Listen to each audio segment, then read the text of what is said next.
Welcome to फिल्मी शौकीन्स। आज हम जिस मूवी की कहानी लेके आए हैं उसका नाम है शॉशैंक रिडेम्पशन। ये कहानी है एक बैंकर की जिसे उम्र कैद की सज़ा होती है जो गुनाह उसने किया भी नहीं है, और जेल में रहकर वो ऐसा कारनामा कर दिखाता है जिसके बारे में कोई सोच भी नहीं सकता। आई होप आपको ये कहानी पसंद आए तो वीडियो को लाइक और चैनल को सब्सक्राइब जरूर कीजिएगा। आगे भी हम आपके लिए नई कहानियाँ लाते रहेंगे। तो चलिए वीडियो को शुरू करते हैं। कहानी की शुरुआत में हम देखते हैं कोर्ट रूम में ट्रायल चल रही है। वहाँ पे एक शख्स को उम्र कैद की सजा सुनाई जाती है जिसका नाम है एंडी डुफ्रेन। उस पर अपनी पत्नी और उसके आशिक को मारने का इल्जाम होता है। फिर हम देखते हैं कि एंडी को जेल ले जाया जाता है और इस जेल का नाम है शॉशैंक। इस जेल में बहुत सख्त कायदे कानून होते हैं जिन्हें सबको मानना पड़ता है। यदि कोई इनका पालन नहीं करता तो उसे सजा दी जाती है और इस जेल से भागना नामुमकिन होता है। ये अपने ज़माने की बहुत सिक्योर जेल होती है। फिर हम देखते हैं एंडी को अपने सेल में ले जाया जाता है। वो उसकी जेल में पहली रात होती है जो कि बहुत डरावनी होती है। पुराने कैदी नए कैदियों को डराते हैं और उनके रोने पे पैसे लगाते हैं। अगले दिन एंडी जेल के यार्ड में होता है। वहाँ पे वो एक शख्स के पास जाता है जिसका नाम रेड है। रेड को इस जेल में बहुत अरसा हो चुका है। वो कैदियों को जेल में सामान मंगवा के देता है। उसकी गार्ड्स और बाकी कैदियों से सेटिंग होती है। एंडी रेड से कहता है मुझे एक हथौड़ी चाहिए। रेड चौंक जाता है, कहता है जेल से भागने का कोई प्लान तो नहीं है। फिर एंडी रेड से कहता है मुझे पत्थर तराशने का बहुत शौक है और उसी काम के लिए मैं यह हथौड़ी मंगवा रहा हूँ, और वैसे भी जब तुम उस हथौड़ी को देखोगे तो समझ जाओगे कि इससे कोई सुरंग खोदी जा सकती है या नहीं। फिर रेड भी मान जाता है और उसे आगाह भी करता है कि उन 3 लोगों की तुम पे गंदी नज़र है, तुम्हें उनसे बच के रहना होगा। फिर कुछ दिन बाद रेड का सामान जेल के अंदर आता है। उसमें वो हथौड़ी भी होती है। रेड उस हथौड़ी को देखता है और मुस्कुराता है और सोचता है कि इस हथौड़ी से सुरंग खोदने में तो सारी उम्र लग जाएगी। फिर वो हथौड़ी को एंडी तक पहुंचा देता है और एंडी भी अपने काम में लग जाता है जो उसे जेल के अंदर करना पड़ता है। एक दिन काम के दौरान सुपरवाइजर एंडी से कुछ सामान मंगवाता है। एंडी वो सामान लेने स्टोर रूम में जाता है। तभी वो तीनों आदमी एंडी को घेर लेते हैं और उसके साथ जबरदस्ती करते हैं। ये सिलसिला ऐसे ही चलता रहता है। वो कभी एंडी को मारते हैं और कभी उसके साथ जबरदस्ती करते हैं, मगर एंडी इसके बारे में किसी से कोई शिकायत नहीं करता। वो सब कुछ सहता रहता है। इसी दौरान उसकी रेड और उसके साथियों से दोस्ती हो जाती है। तभी एक दिन जेल के वार्डन जिसका नाम है नॉर्टन सभी कैदियों को इकट्ठा करता है और बताता है कि जेल की एक बिल्डिंग की छत की मरम्मत होनी है और उसके लिए हमें कुछ आदमियों की ज़रूरत है। जो ये काम करना चाहता है वो चिट्ठी में अपना नाम लिख दे और इस डब्बे में डाल दे। रेड और उसके सभी साथी अपना नाम लिखते हैं और रेड गार्ड्स को रिश्वत देता है और अपने सभी साथियों का नाम चुनने के लिए कहता है। उन सबको चुन लिया जाता है। उसमें एंडी भी होता है। फिर वो लोग छत की मरम्मत में लग जाते हैं। वहाँ कुछ गार्ड्स भी होते हैं। वो आपस में बात कर रहे होते हैं। तभी उन गार्ड्स का इंचार्ज अपने साथियों को बताता है कि उसके भाई की मृत्यु हो गई है और वो उसके लिए $35,000 छोड़ के गया है, मगर वो उन पैसों को हासिल नहीं कर सकता क्योंकि उन पैसों में से बड़ी रकम उसे सरकार को टैक्स के रूप में देनी होगी। ये सारी बातें एंडी भी सुन रहा होता है। वो गार्ड्स के पास जाने लगता है और गार्ड के इंचार्ज से कहता है क्या तुम अपनी पत्नी पे भरोसा करते हो? गार्ड ये सुनकर नाराज हो जाता है और वो एंडी को छत से फेंकने लगता है। तभी एंडी उससे कहता है अगर आप अपनी पत्नी पे भरोसा करते हो वो सारे पैसे अपनी पत्नी को दे दो गिफ्ट की तरह, क्योंकि सरकार इस बात की इजाज़त दे दी है कि कोई भी अपनी पत्नी को लाइफ में एक बार $50,000 तक का गिफ्ट दे सकता है और उस पर कोई टैक्स भी नहीं लगेगा और उसके लिए आपको पेपर वर्क लगेगा और एक वकील भी करना पड़ेगा, लेकिन मैं ये काम आपके लिए मुफ्त में कर दूंगा। बदले में मेरे साथियों को आप 3-3 बियर पिला देना। एंडी एक बैंकर था, उसे ये सारी जानकारी मालूम होती है। गार्ड भी मान जाता है और एंडी उसका पेपर वर्क कर देता है और शॉशैंक जेल का सबसे खड़ूस गार्ड उसके साथियों को बियर भी पिलाता है। एंडी ने ये सब अपने दोस्तों के लिए किया होता है। वो उनको थोड़ी खुशी देना चाहता था और उनकी दोस्ती और भी गहरी हो जाती है। फिर हम देखते हैं कि सभी कैदी जेल में फिल्म देख रहे होते हैं। वो एक ही फिल्म को बार बार देख रहे होते हैं और उसे देख के वो बहुत खुश होते हैं। तभी एंडी वहाँ आता है और रेड से कहता है मुझे इस फिल्म की हीरोइन का एक पोस्टर चाहिए, क्या तुम मुझे ये मंगवा के दे सकते हो? फिर रेड कहता है कि थोड़ा टाइम लगेगा पर मैं तुम्हारा काम कर दूंगा। फिर एंडी वहाँ से निकल जाता है। वो जा ही रहा होता है तभी वो तीनों कैदी उस पर फिर से हमला कर देते हैं और उसे प्रोजेक्शन रूम में लेके जाते हैं। वो उससे ज़बरदस्ती करना चाहते हैं लेकिन इस बार एंडी नहीं मानता और वो उन पर हमला कर देता है। ये देखकर वो सभी एंडी को मारने लगते हैं। वो एंडी को इतना मारते हैं कि वो अधमरा हो जाता है और एंडी को 1 महीने के लिए हॉस्पिटल में रहना पड़ता है और तीनों कैदियों के लीडर को 1 हफ्ते के लिए अंडर सेल में डाल दिया जाता है। जब वो अंडर सेल से बाहर निकलता है और वो अपने सेल में जाता है, वहाँ पे उसका इंतजार वही गार्ड कर रहा होता है जिसका काम एंडी ने किया था। वो उसे बहुत बुरी तरीके से पीटता है। वो उसके हाथ पैर दोनों ही तोड़ देता है और बताया जाता है कि वो अपनी बाकी की सजा के दौरान कभी भी चल नहीं पाया। फिर एंडी भी हॉस्पिटल से वापस आ जाता है और उसके दोस्त उसके आने से बहुत खुश होते हैं और वो उसके लिए बहुत से पत्थर भी जमा करते हैं जिन्हें एंडी तराश सके। और रेड ने वो पोस्टर भी मंगवा लिया होता है। वो उसे एंडी के सेल में पहुंचा देता है और वहाँ एक नोट भी होता है जिसमें लिखा होता है ये बिल्कुल फ्री है, एज अ गिफ्ट, तुम्हारा दोस्त रेड। फिर हम देखते हैं कि वार्डन सेल की चेकिंग करवा रहा होता है और गार्ड्स एंडी के सेल में आते हैं और तलाशी लेने लगते हैं। वार्डन भी एंडी के सेल में आ जाता है और देखता है कि एंडी के हाथ में बाइबल होती है। ये देख के वो बहुत खुश होता है और उसकी नज़र पोस्टर पे भी जाती है। वो कहता है ये अलाउड तो नहीं है पर कभी कभी नज़रअंदाज किया जा सकता है। दरअसल वार्डन एंडी को परखने आया होता है। सेल की चेकिंग तो सिर्फ एक बहाना था। फिर हम देखते हैं कि वार्डन ने एंडी को अपने ऑफिस में बुलाया होता है। वो उससे कहता है कि मैंने तुम्हारा पुराना काम चेंज कर दिया है, अब तुम्हें जेल की लाइब्रेरी का असिस्टेंट बनाया जाता है क्योंकि तुम पढ़े लिखे हो, अब से तुम वहीं काम करोगे। एंडी लाइब्रेरी में जाता है, वहाँ उसे ब्रुक्स मिलता है। ब्रुक्स भी कई सालों से इस जेल में होता है, उसने अपनी सारी जिंदगी यहीं गुजारी है। तभी वहाँ पे गार्ड आता है और वो अपने साथी गार्ड को एंडी के बारे में बताता है कि इसने ही मेरा पेपर वर्क किया था। वो गार्ड अपनी फाइनेंशियल प्लानिंग एंडी से करवाने आया होता है और देखते ही देखते जेल के सारे गार्ड्स अपना रिटर्न फाइल एंडी से ही करवाते हैं और वार्डन भी अपना इनकम टैक्स का रिटर्न फाइल एंडी से ही कराता है। फिर जेल में स्पोर्ट्स होते हैं। इस दौरान दूसरे जेल के गार्ड्स भी एंडी की जेल में आते हैं और वो भी अपना रिटर्न फाइल एंडी से ही करवाते हैं। एंडी इस जेल का सीए बन चुका था। फिर हम देखते हैं ब्रुक्स को जो एक कैदी की गर्दन पे चाकू लगा देता है। तभी एंडी वहां आता है और उसे समझाता है। फिर ब्रुक्स उसे छोड़ देता है। फिर हमें पता चलता है कि ब्रुक्स की बाकी की सजा माफ कर दी गई है। इस वजह से वो परेशान होता है, कहता है कि ये जेल ही मेरा घर है, मैं यहाँ से नहीं जाना चाहता। मैंने अपनी सारी जिंदगी यहीं बिताई है और बाहरी दुनिया में मेरा कोई भी नहीं है, इसलिए मैं उसे मार के यहीं रहना चाहता था। फिर हम देखते हैं कि ब्रुक्स को रिहा कर दिया जाता है। गवर्नमेंट की तरफ से उन्हें एक घर भी दिया जाता है और एक नौकरी भी मिलती है। लेकिन ब्रुक्स बाहरी दुनिया में अपने आप को ढाल नहीं पाता क्योंकि बहुत छोटी उम्र में वो जेल आया होता है और जब वो बाहर आता है तो सब कुछ बदल चुका था। उसे रह रहकर जेल की ही याद आने लगती है। फिर एक दिन परेशान होकर वो खुद को मार देता है और इस दुनिया से अलविदा ले लेता है। ये जानकारी जेल में उनके साथियों को भी मिलती, वो भी उसके लिए इमोशनल हो जाते हैं। फिर हम देखते हैं रेड को, उसकी काउंसलिंग हो रही होती है। ये काउंसलिंग इसलिए होती है कि जो कैदी बहुत लंबे समय से जेल के अंदर बंद है उन्हें एक मौका मिले रिहा होने का। अगर उनमें सुधार नजर आए तो उनकी बाकी की सजा माफ कर दी जाती है। लेकिन रेड के जवाबों से काउंसलर प्रभावित नहीं होते और उसकी एप्लीकेशन रिजेक्ट कर देते हैं। रेड पिछली कई काउंसलिंग में रिजेक्ट हो चुका है और इससे उसे कोई फर्क नहीं पड़ता। फिर हम देखते हैं एंडी को जो जेल की लाइब्रेरी को सुधारने के लिए गवर्नमेंट को लेटर्स लिखता है। वो इतने सारे लेटर्स लिखता है कि गवर्नमेंट उससे परेशान हो जाती है, लाइब्रेरी को फंड्स देने के लिए मजबूर भी हो जाती है और साथ ही लेटर लिखती है आगे से और लेटर भेजना बंद कर दो। फिर उन्हीं फंड्स का इस्तेमाल करके एंडी जेल की लाइब्रेरी को सुधारता है। वो वहाँ नई बुक्स लाता है और वहाँ पे म्यूजिक सिस्टम भी लगवाता है। उसने इस लाइब्रेरी को जेलों की सबसे बेस्ट लाइब्रेरी बना दिया था ताकि कैदियों को सुविधा मिल सके और वो अपनी हाई स्कूल की पढ़ाई भी कर सकते थे और वो अपनी जिंदगी अच्छे से बिता सके।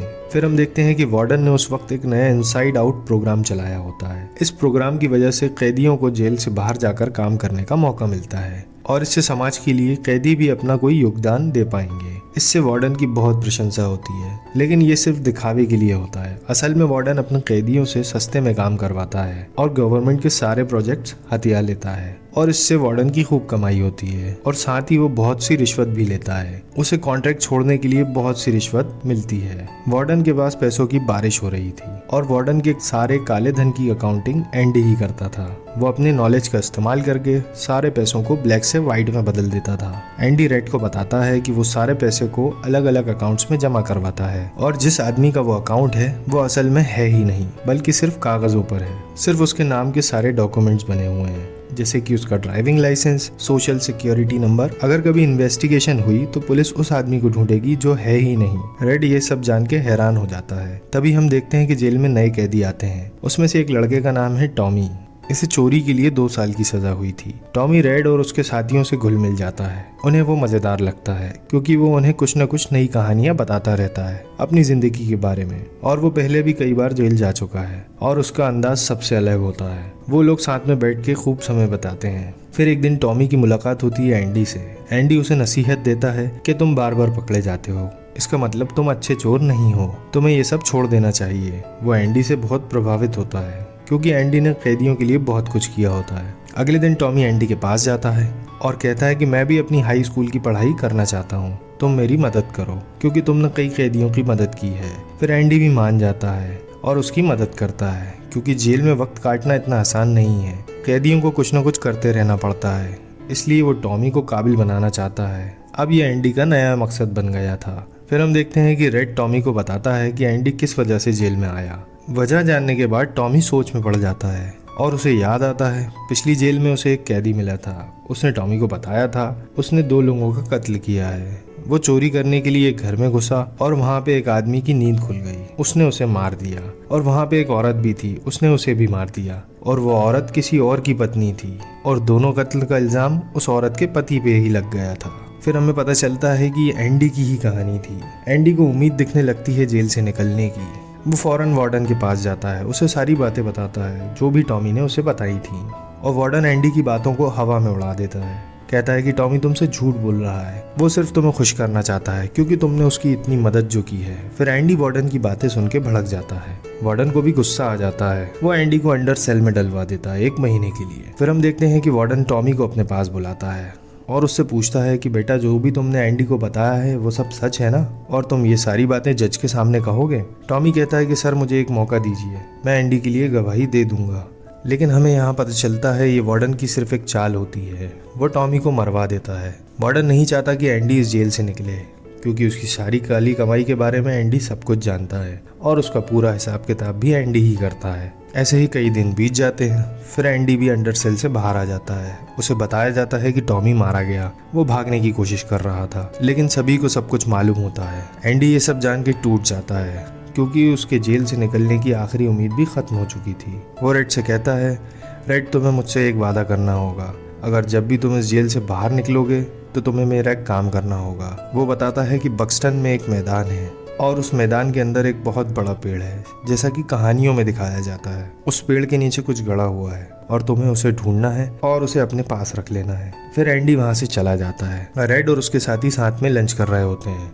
रेड उन सबको बताता है कि एंडी मुझे कुछ ठीक नहीं लग रहा है, वो बहुत परेशान हो चुका है इस जेल से, पता नहीं वो कोई गलत फैसला ना ले ले। तभी उनका साथी बोलता है कि एंडी उसके पास आज दिन में ही आया था और उससे एक बड़ी रस्सी लेके गया है। वो सभी यही सोचने लगते हैं कि एंडी अब खुद को खत्म करने वाला है। फिर हम देखते हैं कि एंडी अपने सेल की तरफ वापस आ रहा होता है। रेड भी उसे देख रहा होता है पर वो उससे कुछ कहने की हिम्मत नहीं कर पाता। फिर सेल की लाइट्स बंद होती हैं और सभी अपने सेल में लॉक हो जाते हैं। रेड उस रात बहुत बेचैन होता है, उसे अपने दोस्त की फिक्र हो रही होती है और ऐसे ही वो रात गुजर जाती है। फिर सुबह जब कैदियों की गिनती होती है तब एंडी अपने सेल से बाहर नहीं आता। सभी हैरान होते हैं। गार्ड नीचे से चिल्लाते हैं, जल्दी से सेल से बाहर निकलो, अगर मैं वहाँ ऊपर आ गया तो अच्छा नहीं होगा। फिर वो गार्ड सेल में आता है और हैरान हो जाता है क्योंकि एंडी अपने सेल में नहीं होता है, वो इस जेल से भाग चुका है। तभी वार्डन भी सेल की तरफ आता है और रेड से भी पूछताछ करने के लिए कहता है। वो सेल में बातें कर रहे होते हैं कि कैसे कोई शख्स रातों रात गायब हो गया, वो कोई भूत तो नहीं है जो ऐसे ही गायब हो गया। उसे लगता है इसमें सभी मिले हुए हैं। वार्डन को बहुत गुस्सा आने लगता है। वो वहीं से पत्थर उठाता है और रेड और गार्ड्स पे फेंकने लगता है। तभी वार्डन की नज़र उस लड़की के पोस्टर पे पड़ती है। वो उस पे भी पत्थर फेंकता है लेकिन पत्थर दीवार के आर पार चला जाता है। वार्डन उस पोस्टर को हटाता है तो वहीं खड़ा का खड़ा रह जाता है। एंडी ने वहाँ पे एक सुरंग खोदी थी जिससे वो भाग निकला। ये सुरंग उसने उसी छोटी हथौड़ी से खोदी थी जिससे वो पत्थर तराशता था। फिर पुलिस एंडी को ढूंढने में लग जाती है। उन्हें एंडी नहीं मिलता, बस उसके कपड़े मिलते हैं और वो हथौड़ी भी मिल जाती है, पर एंडी उनके हाथ नहीं आता। फिर हमें पता चलता है कि एंडी ने ये सब कैसे किया। एंडी जब जेल में नया आया था तब वो उस हथौड़ी से दीवार पे नाम लिख रहा था। तभी दीवार से एक बड़ा टुकड़ा निकल के गिरता है। एंडी समझ जाता है दीवार वक्त के साथ कमजोर हो चुकी है। उसने तभी फैसला किया था सुरंग खोदने का और वो उस काम में लग गया था और जो भी मिट्टी दीवार से निकलती थी वो उसे जेल के यार्ड में बिखेर देता था। एंडी के पास ये सब करने के लिए बहुत वक्त था क्योंकि जेल में समय काटने के लिए कैदी कुछ ना कुछ कर ही लेते हैं। और जिस दिन टॉमी की मौत हुई थी उसके बाद ही एंडी ने भागने का फैसला किया था। एंडी जिस दिन भागने वाला था उसने वार्डन की सारी काली कमाई की फाइल बदल दी थी और उसे अपने पास रख लिया था। वो सारे सबूत अब एंडी के पास थे। उसने वार्डन के कपड़े और जूते भी चुराए थे। फिर उसने अपने सेल में जो भी जरूरी चीजें थी उन्हें पैक किया और सुरंग से रेंगता हुआ पाइपलाइन वाले सेक्शन में आया। वहाँ पे एक गटर की पाइपलाइन थी। एंडी ने उसमें छेद किया और उसमें से रेंगता हुआ जेल के बाहर की तरफ जाने लगा। वो दूरी लगभग 5 फुटबॉल के मैदान के बराबर थी, लेकिन उसने हार नहीं मानी और फाइनली जेल से बाहर आ गया। एंडी वहाँ बारिश में खुले आसमान के नीचे अपनी आज़ादी महसूस करता है। फिर हम देखते हैं कि एंडी एक बैंक में जाता है। ये वही बैंक है जहाँ उसने वार्डन के सारे काले धन को जमा करवाया था, उस गुमनाम इंसान के अकाउंट में जो कि है ही नहीं। लेकिन एंडी खुद को वो इंसान बताता है और उसके सारे डॉक्यूमेंट्स भी मैच होते हैं और सिग्नेचर भी, क्योंकि उसने वो सारे डॉक्यूमेंट्स जेल से भागने से पहले चुरा लिए थे। और साथ ही एंडी ने वार्डन की फाइल इनकम टैक्स वालों तक पहुंचा दी थी। उसमें वार्डन के सारे गुनाहों के बारे में लिखा होता है। तभी हम देखते हैं कि ये खबर अखबार में आती है कि शॉशैंक जेल में हत्या और रिश्वतखोरी हो रही है। जेल पे पुलिस आ जाती है और वो उस गार्ड को भी अरेस्ट कर लेती है। तभी वार्डन अपनी तिजोरी खोलता है जिसमें वो सारे डॉक्यूमेंट्स रखता था। तब वो देखता है कि उसमें एंडी की बाइबल रखी होती है जिसमें एंडी अपनी हथौड़ी छुपाता था। वार्डन शॉक हो जाता है। इससे पहले वार्डन को पुलिस पकड़ती, वो अपनी गन निकालता है और खुद को गोली मार लेता है और इस तरह वार्डन की कहानी भी खत्म हो जाती है। फिर हम देखते हैं रेड को। वो अपने दोस्त को बहुत मिस कर रहा होता है। वो हमेशा उसके बारे में ही सोचता रहता है। उसके सारे साथी भी सिर्फ एंडी के बारे में ही बात किया करते थे।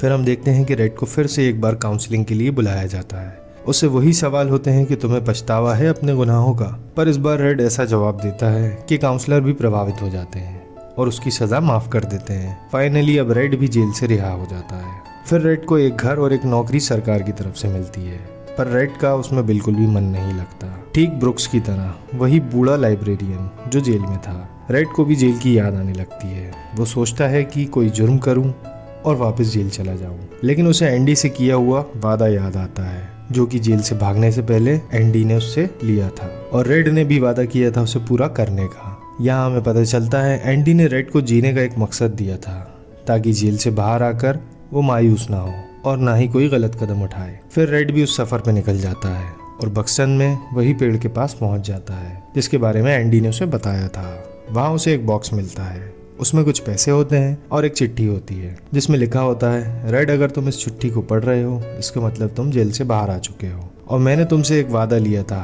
तुमने उसे पूरा किया और तुम्हें उस जगह का नाम याद है जहाँ मैं जाने के बारे में अक्सर जिक्र करता था, तुम्हें वहीं मुझसे मिलने आना है। फिर रेड भी नई उमंग के साथ उस सफ़र पे निकल जाता है और फाइनली अपने दोस्त से मिलता है। ये कहानी यहीं पे ख़त्म हो जाती है। इस फिल्म को लोगों ने बहुत पसंद किया था। ये हमें सिखाती है कि ज़िंदगी में कभी भी उम्मीद नहीं छोड़नी चाहिए, चाहे जो भी हालात हो उनसे लड़ना चाहिए। आई होप आपको मेरा काम पसंद आया हो। अगर कोई कमी पेशी हो तो आप कमेंट्स में बता सकते हैं। टिल देन गुड बाय, मिलते हैं अगली वीडियो में।